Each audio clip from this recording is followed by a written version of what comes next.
nouvelle vidéo qui commence donc, on va dire on est dans l'hiver, là il y a de la neige, elle tient en fait, il a neigé il y a une semaine, mais avec les températures très froides qu'il y a, elle se conserve. Là ça fait que depuis hier que ça fombre bien, on va dire, et qu'on n'est plus en négatif la nuit.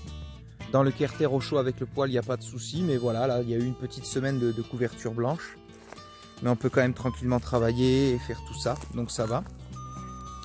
Donc quoi de nouveau? On n'a pas avancé sur le chantier, par contre on a avancé sur l'organisation du jardin, les arbres, des travaux extérieurs. Donc on va montrer un petit peu ça. Je vais beaucoup bouger dans le jardin, montrer les arbres, et entre temps je vais parler de plantation, de tout ce qu'on a mis, et à fur et à mesure que je me déplace je ferai le point sur 2-3 autres choses.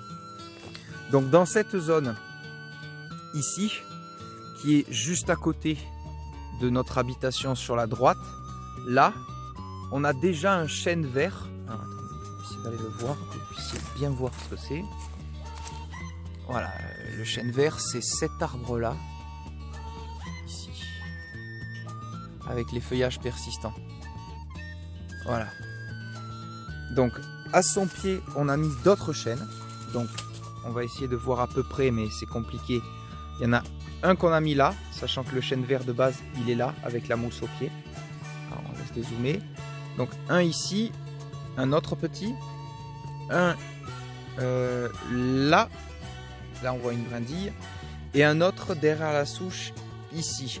Et à terme, au milieu de tous ces quatre là, on viendra planter quelque part par là un chêne truffier qu'on a mais qui est jeune, qu'on laisse grandir. Comme ça, les truffes, comme c'est un champignon qui fait symbiose, si les racines se trouvent de tous ces arbres, ça finira par faire plein de chênes truffiers, et à terme on étendra la chêneraie vers le ruisseau là, vers le ravin. Comme ça ici on aura quelques chênes, que ce soit pour les glands, le bois ou les truffes s'ils le sont tous. Donc ça c'est les chênes. Ensuite on est à l'endroit caméra vidéo.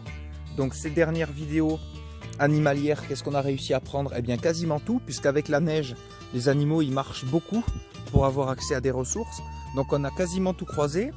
On a croisé notre chevreuil Quentin qui s'est accompagné de 2 femelles. Donc pour la saison, tout ça, espérons qu'il y ait des petits et tout ce qu'il faut. On a vu 2 renards, pareil, donc il y a certainement mâle et femelle. Espérons pareil pour la saison qu'ils fassent des enfants. Fouine ou martre des pins, on ne sait pas bien exactement ce que c'est, mais c'est ou l'un ou l'autre. On n'a pas encore la couleur sur la caméra nocturne, donc c'est ça qui différencierait. On a vu deux fouines ou martres ensemble en même temps. 2 blaireaux, pareil, sur la même condition, et beaucoup de sangliers en temps normal. Voilà. Alors ça c'était le point animaux. Ensuite, dans cette zone-là, donc c'est une zone qui est derrière l'abri à bois, derrière la yourte, l'habitation là-bas derrière. Là-bas, ici on avait fait la zone chantier. Ça j'en ai beaucoup parlé cet été, elle évolue, c'est là que je stocke des choses et que je peux mettre tout mon bric-à-broc pour pouvoir travailler. Donc là c'est l'abri à bois. Ici j'ai commencé à défricher, on voit d'ailleurs, hein, par exemple là il reste encore un petit îlot de jonc, mais 80% ça a été fait, hein. Voilà. Là ce qui reste c'est un petit pommier. Quand j'ai travaillé ici j'ai sorti un abricotier, 2 pommiers que je suis allé replanter, on va en parler tout à l'heure. Mais voilà, au moins cette zone elle commence à être propre. Et là-bas la lisière qu'on voit c'est le ruisseau, hein. Ensuite ça descend. Mais au moins c'est tout nettoyé ici, pour plus tard pouvoir me construire un petit établi qui serait rectangle orienté sud-sud-ouest pour avoir du soleil, avec un petit préau sur le dessus. Ça serait juste à côté, du coup le préau serait là et l'établi ici, on va dire, comme ça là devant. Et comme ça serait le stockage de matos, je le range plus près de mon établi, dessous, propre et tout. Et tout l'espace de devant, ça devient pour travailler et avoir de l'espace tranquille. Voilà. Et là, à côté, l'abri à bois, ici, il grandira un peu, je pense, et il viendra presque rattraper le préau. Donc pour faire tout ce fauchage et tout ça, puisque vous voyez, là c'est propre aussi, hein, quand je vous disais qu'il reste que l'îlot, c'est vraiment un tout petit peu. De l'autre côté, ça a été nettoyé, on accède à la zone chantier. C'est juste que là, il reste encore des arbres un peu jeunes, ou des vieilles souches de genêts et de trucs qu'il faut prendre à la hache ou à la tronçonneuse. Voilà. Après, du coup, ben, il y a des arbres qui ont pété malheureusement. J'essaye d'en garder un maximum. J'ai élagué là-bas le gros arbre qui était menaçant pour cette structure et puis qui avait des branches pas trop fameuses. On a enlevé le grillage qui était tout le long ici. Maintenant, il est roulé au sol, la pile devant et le dernier poteau, il est là. On refera tout bien propre ensuite la zone pour se protéger des remontées d'animaux. Oui, là, c'est un stock de branches issues de mon élagage. Ça sèche, on fera du bois d'allumage et le plus gros bois, il est stocké derrière. On va laisser le grillage pour éviter les remontées d'animaux directement, pour protéger notre potager plus tard. Et je le ferai propre derrière l'établi. Donc ça, c'est toute une zone qui est en cours de défrichage pour avoir propre et pour pouvoir construire un petit abri pour le bricolage. Donc le bois que ça a généré, je me décale un peu, il est là. Ça, c'est issu de tous nos élagages et travail. Ah, avion de chasse.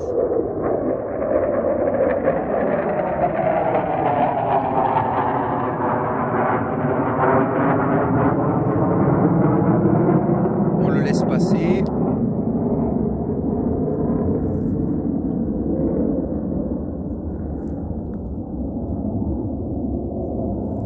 Il n'y en a pas souvent, mais quand il y en a, ça fait du bruit. Mais c'est pas grave. Donc ça, c'est tout le bois de chauffage vert qui est issu de l'élagage, qui repose sur des souches pour qu'il sèche. Et ça sera à proximité du futur abri à bois. Et au moins de cette façon, on ne gâche pas. Et comme ça, c'est long à sécher, on ne le laisse pas à la place de là où ça nous gênerait avec le bois qu'on consomme. Ensuite, la zone chantier, ça bouge pas. Là, c'est la zone à bois, propre, ratissée. On en a fait aujourd'hui encore. Là, c'est mon bricolage en cours. Voilà, la zone à bois, on tape dedans, hein, c'est normal. Et de temps en temps, on refait. Là, on a mis en vrac parce qu'on sait qu'on va le passer demain. Mais voilà, ça se maintient. Il y a toujours du volume. Ça tourne tranquillement. J'ai réparé rapidement la brouette parce que le pneu était éclaté et elle commençait à rouiller. Le pneu, c'était pas réparable. Et on pouvait pas que juste changer le pneu. En gros, c'était n'importe quoi. C'était un premier prix. Le pneu, il était pris sur l'arbre, sur l'essieu, donc c'était indissociable. Donc j'ai tout coupé, j'ai récupéré l'essieu propre et j'ai fabriqué une roue en bois. Donc là, elle est peinte, c'est parce que je l'ai traitée, j'ai peint un peu, repeint la brouette, donc c'est allé dessus. Mais dedans le pneu, c'est du bois que j'ai découpé dans une bille. Et autour, c'est un vieux pneu de remorque qui avait éclaté par le milieu, mais les côtés étaient propres. Et en le mettant comme ça, les côtés ressortent bien. Voilà, et je l'ai fait tenir au clou et j'ai fait exprès de laisser dépasser les clous sur le dessus, comme ça mord dans la glace ou dans la boue, il n'y a pas de souci. Donc là, c'est le petit réparage de bois. Voilà, et je fais des billes, je fais des ronds comme ça, ouais, avec un arbre qu'on a abattu. Ça me permet de faire des roues vite fait pour bricoler. Et là, j'aimerais me faire un essieu avec 2 roues en bois pour aller chercher du bois à la main et me faciliter le travail. Donc ça, c'est bon. Ensuite, on arrive ici, au verger. Donc là, c'est la montée terre, la montée du terrain. Et là, en face, on a le verger. Voilà, de part et d'autre. Ici, jusqu'au cabanon, tout ça. Donc là, en face, c'est un peu chaotique, mais on va essayer de regarder tout ce qu'on a fait. On avait déjà mis un efflier ici. On lui a mis un collègue juste derrière là, pour que s'il y a un problème sur les deux, on en ait quand même un. Ensuite, par là-bas, là-haut, pas à cette souche, à celle d'après, là-bas. Autour de là, on a mis 2 ou 3 pommiers qui sont issus du défrichage et un qu'on avait acheté en pépinière. Après, le plus là-haut, et là ça fait loin, mais très loin, plus loin que l'arbre blanc là-bas derrière, on a mis 2 abricotiers qui seront donc majeurs pour le soleil, 2 abricots du Roussillon, et comme ça ils surplomberont un peu les autres. Voilà. Bon, après il y en aura plein d'autres, hein. Ce pan, donc il doit faire en longueur, il doit faire 30 mètres peut-être de long, de là où ça a été coupé à la bas, 30 mètres, et en hauteur il doit y avoir 50, peut-être 70 mètres. Donc tout là, on va venir mettre des arbres comme on l'a fait, et quand ils seront assez grands, on va venir prélever d'autres arbres pour leur laisser la place. Dans ces châtaigniers, on va couper les plus gros, quand tout aura pris, on n'en laissera plus qu'un. Voilà, et progressivement, on va remplacer. Donc là, on a planté beaucoup là-haut dans le verger. C'était un peu chaotique, mais on a réussi. On a profité de vieilles souches qui avaient fait des beaux nutriments et une belle terre pour planter pas très loin. Ensuite, donc du boulot qui a été, pour finir les plantations également, c'est cet arbre. Là, il y avait un aulne glutineux qui était grand, il reste ce résineux. Un aulne glutineux qui prenait l'eau de la source et de la mare, donc il avait tendance à la sécher parce que l'aulne glutineux, c'est vraiment un arbre de bord de ruisseau, de mare, d'étang, de marécage. Ça pompe toute l'eau qu'il y a à pomper et il était pourri au milieu de la bille. Et dans tous les cas, il menaçait de tomber sur l'habitation qui est juste derrière. Donc ça, c'était un projet à faire. Et heureusement qu'on l'a fait là, récemment, parce qu'on s'est aperçu que le cœur à 5 mètres de haut, il était complètement pourri. Il aurait pu craquer pour n'importe quelle raison. Donc on a fait profiter, on a tombé ça. Et à droite, on a enlevé tout l'humus qu'il y avait pourri, de débris de branches. Mais en gros, c'était comme ça. Voilà. Des poteaux en bois qui sortaient dégueulasses, des branches et des trucs en vrac. On a tout tiré, on a retourné la terre. On a remis quelques branches pourries en décomposition autour pour marquer un peu la zone. Et dedans, on a planté des vivaces fruits des bois, style fruits des bois. Donc il y a framboises, groseilles, fraises, et puis on met un peu les trucs qu'on avait dans le jardin pour commencer à vider. Puisque l'enclos jardin qui nous servait à protéger les plantes, cette année, on va planter un peu. Et je me suis servi de la bille, donc de l'aulne glutineux qui était juste à côté, vu qu'il est tombé pas très loin, et que ça fait un mauvais bois de chauffage, et puis qu'il était pourri un peu par le cœur. Eh bien la bille, elle me fait la restanque. Donc ça tient la terre et ça décomposera en nourrissant petit à petit.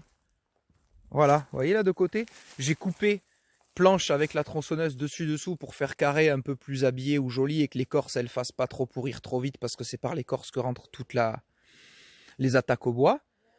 De côté là on a fait avec les dosses que ça a provoqué, les chutes de planches d'ici, on a fait le petit muret pour continuer à voir le tuyau parce qu'il faudra travailler dessus dans pas longtemps. Et voilà, et on a ça fait bien 3-4 mètres de long, donc c'est pas mal. Donc ça fait du déchet sur la route, sur les côtés, on est allé déplacer les branches. Voilà, c'est du boulot. Moi je manipule la tronçonneuse, mais clairement sans taille je pourrais pas faire grand chose parce que tout le petit travail à côté, il faut bien qu'on le fasse. Alors moi je fais la tronçonneuse et dès que j'ai fini je viens pour l'aider. Mais ramener du bois, voilà, vous voyez les tas de branches énormes là, tout ça c'est taille. Pendant que moi je débite, je fais des sections arrangeables et tout, elle dégage les branches. Et ici on fait une chute de branches énormes pour qu'à terme, on vienne toujours en mettre par-dessus, que ça tombe en bas là où il y a les chênes en fait. Hein. Et vous voyez, ça nous amène au niveau du potager pour pouvoir aller chercher la bonne terre. On a planté l'Eleagnus, donc ça c'est un arbre à feuillage persistant. Ah, peut-être l'avion il va repasser. Un peu loin, ça va. Là on a mis l'Eleagnus, c'est à feuillage persistant, ça fait des petites baies comestibles, c'est sympa. Dans une vieille marmite qui était trouée au fond, et comme l'Eleagnus il aime la rouille, le fer, eh ben c'est parfait. Il a accès en dessous par les racines, et puis ça lui tient un peu, ça fait de la récup, quoi, c'est pas mal. Et ça c'est persistant, ça veut dire qu'à terme ça nous fait un gros brise-vue pour l'habitation qui est derrière. Voilà, par rapport à la yourte, à l'habitation, la route elle est là, quand on arrive à ce virage là, ici, eh ben, l'Eleagnus ça va monter, ça va doubler, hein, franchement, à l'âge adulte, sans entretien, ça peut arriver, quoi, si actuellement il est comme ça, au moins là, quoi, au moins là, et le double en volume en surface, et après on pourra multiplier au pire. Donc voilà, ça fait propre. Il y a eu beaucoup ces travaux-là qui demandent à chaque fois de creuser, de piocher, d'aller arroser quand ça gèle plus, de faire du terrassement. Même quand c'est en vrac dans la montagne pour la partie verger, il faut quand même creuser, mettre des pierres pour éviter l'érosion, se rappeler où est-ce qu'on a mis les arbres et ce genre de choses. Voilà, et en faisant tomber le gros, pour pas qu'il tombe dans l'habitation, on a dû le faire tomber vers là où je me tiens avec le téléphone. Et on a un peu tapé dans cette branche-là, donc qui était décalée beaucoup. De toute façon, il aurait fallu l'entretenir. Mais ça l'a fait taper, la racine elle a failli céder, donc on a coupé propre. Et on va essayer de lui faire prendre des rejets, des marcottes cette année, pour qu'il refasse un beau tronc et qu'il consolide sa propre racine. Voilà, donc petite vidéo sans le chantier. On constate la neige, voilà, il y en a encore à des endroits peu éclairés. Ça fait une semaine qu'il y a de la neige. Voilà. Donc pas d'avancée sur le chantier d'habitation pour l'instant. Parce que avec les températures qu'il a faites, c'était compliqué d'utiliser l'avancée pour faire autre chose que simplement vivre et survivre au froid pour la partie de dehors. Dedans, on stocke notre vaisselle, on a un peu notre espace vie, on va dire les toilettes, on les a mis dedans. Donc c'est très compliqué de tout vider et se passer de ce volume quoi quand il fait -4 dehors. Donc pour la douche, tout ça, c'est pas grave parce qu'il fait chaud et le Carter est extrêmement bien chauffé. Mais pour l'avancée du chantier, c'était pas faisable. Parce que on en a besoin quand il fait très froid. Donc c'est pas grave, on temporise, ça nous permet de mettre de côté finances pour pouvoir acheter ce qui nous manque. Hein, quand il faudra faire l'établi, ça va encore représenter. Mais c'est surtout déjà finir l'avancée. Et voilà, après la tronçonneuse, ça tourne toujours fort, il n'y a rien qui change. Et voilà, je pense qu'on a passé vraiment la partie la plus difficile de l'hiver. Et que ça va être mieux pour la suite. Parce que là, on a passé vraiment les gros épisodes de gel. Et c'était un peu compliqué pour l'eau qui gèle en fait. Hein, dans les écuelles pour les animaux, tout ça, à chaque fois, c'est un peu compliqué. Mais je pense qu'on a passé les grosses périodes. On a fait 2 semaines consécutives à 2 degrés la journée et moins quelque chose la nuit. Mais là, au moins, on est enfin bien. J'ai également décalé. Là, pendu, il y avait un résineux que j'avais fait tomber, mais qui s'était tanké dans les branches et qui était trop lourd qu'on ne pouvait pas bouger. Donc j'ai enfin réussi à le sortir en tronçon.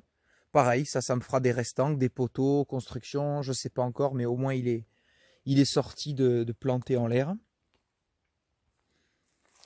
Et on va se quitter sur le bord du ruisseau, là où il y a beaucoup de vie qui passe, beaucoup les sangliers, beaucoup des animaux qui viennent boire. Et du coup, l'arrière, plus tard, de la zone défrichée pour l'établi, avec le bois qu'on a coupé au fond, qu'on voit là, et ma zone ici, pour pouvoir accueillir l'établi à côté de la zone chantier plus tard.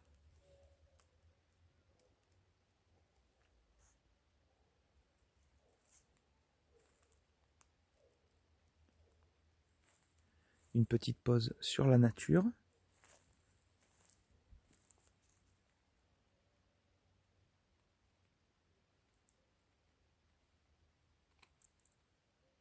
Allez!